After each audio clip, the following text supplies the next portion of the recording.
Hi, welcome back. My name's Newman. This is What's in Flower Orchids. Alright, let's get down on this tatami mat. It just reminds me I gotta give it a wipe. There's an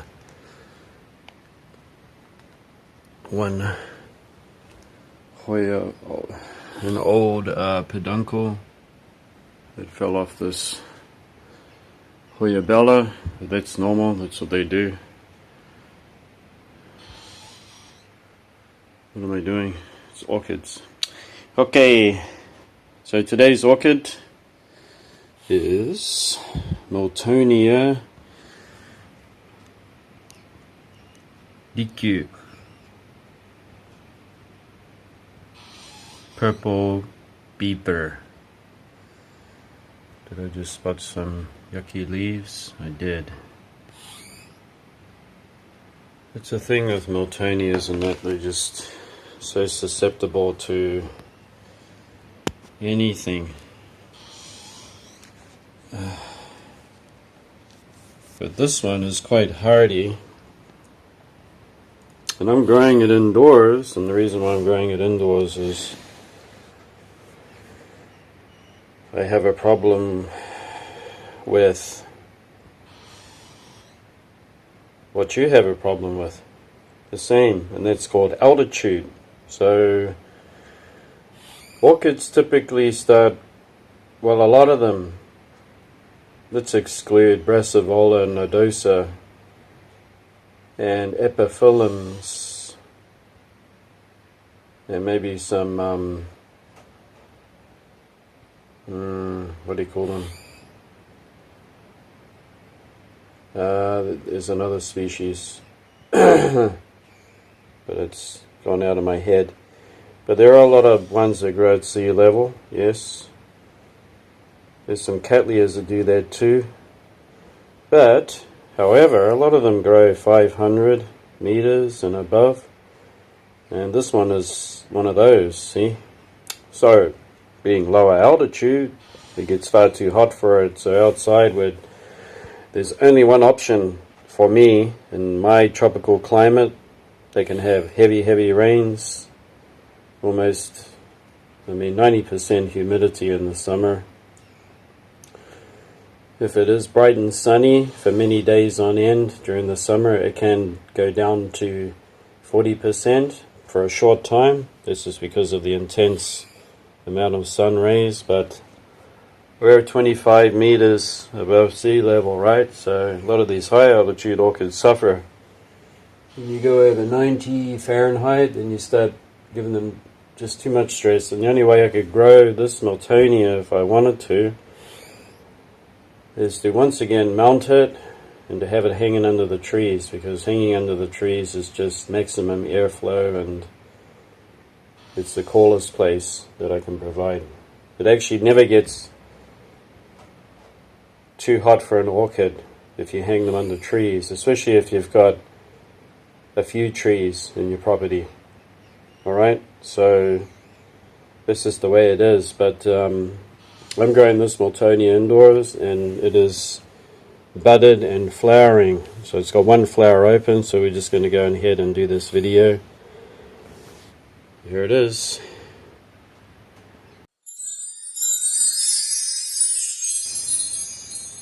Unfortunately, it's not fragrant. If it was, then I would have everything, right?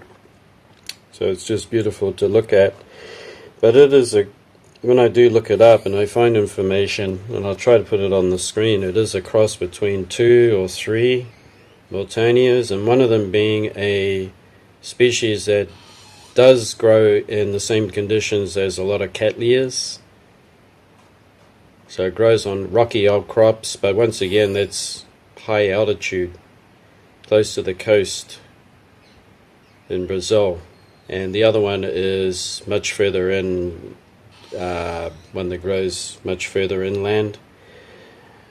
But it has the characteristics of the rock-growing Miltonia, and when the grower sold it to, was it the grower? No, I got some information in Japan, and this particular one had been growing on a desk in a sunny window in an office, and they just neglected the damn thing, and not, they, just not paid attention to it, watered it whenever, and that thing was overflowing with roots, and it flowered and everything. So they can be hardy if you put them in the right place.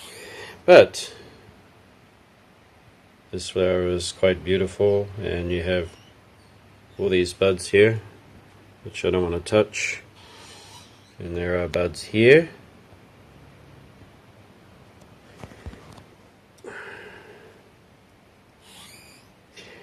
And there are buds here, and there are buds on the way from this one, I think. I can't remember where I was looking. I was looking somewhere. Okay, this one is growing in. I'll just get that sticky trap out of the way. It's growing in. This is quite expensive, so it's not. I think it's Orchid out of bark. And I water it when it gets dry, and when I do water it, I have to take it to the tap, and I have to water it there so I can soak the whole bark. Otherwise, if I just water it with a bottle, it'll just water less than 50% of it. Okay, so it is slowly but surely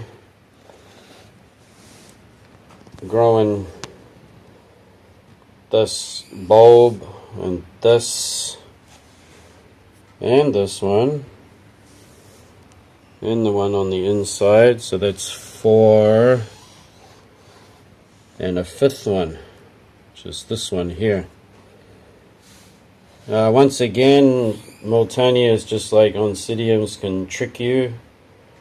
They can do the bulb shriveling thing, see that?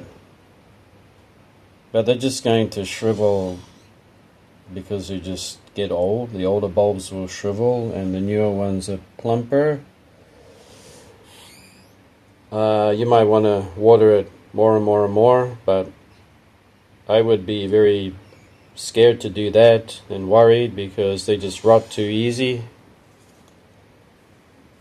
It's like they don't have the typical spongy roots of a Vanda or a Phalaenopsis, but boy, do they rot fast and die. So yeah, unless it's melted, you can let it get watered just about daily when you get really hot summers. Otherwise, you put it grow it in a basket that's got no medium in it at all, and just let it wrap all around it. But since it's in a pot, I got to be a little sensible. So it should be pretty dry before I water it next time. So that's once a week. We had temperatures that got almost 100. I might have watered it twice a week, making sure that it dries out. And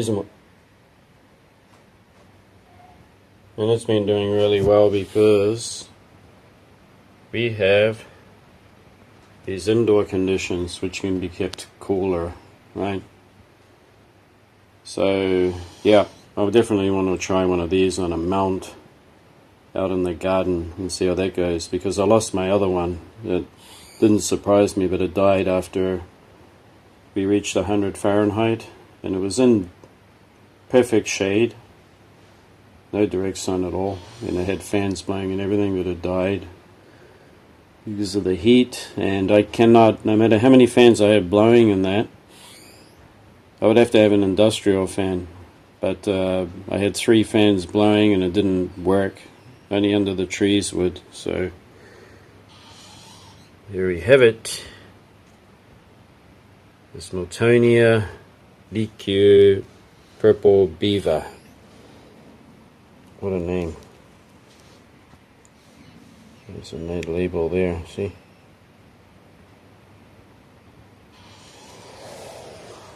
Anyway, when it does flower more, I will let you see, and you know what I'm going to be doing, don't you? Yep, I'm going to be trimming off that disease leaf. And even when I received this thing, they had neatly trimmed the leaf to a point so that it looked natural. But yeah, they're going to get this attack. And this is indoors. It's got a fan blowing all the time. See that fan? That old fan works all day long. Windows are open when I can. It's going to pour down with rain. We're going to have a torrential rain again for the next 3 hours.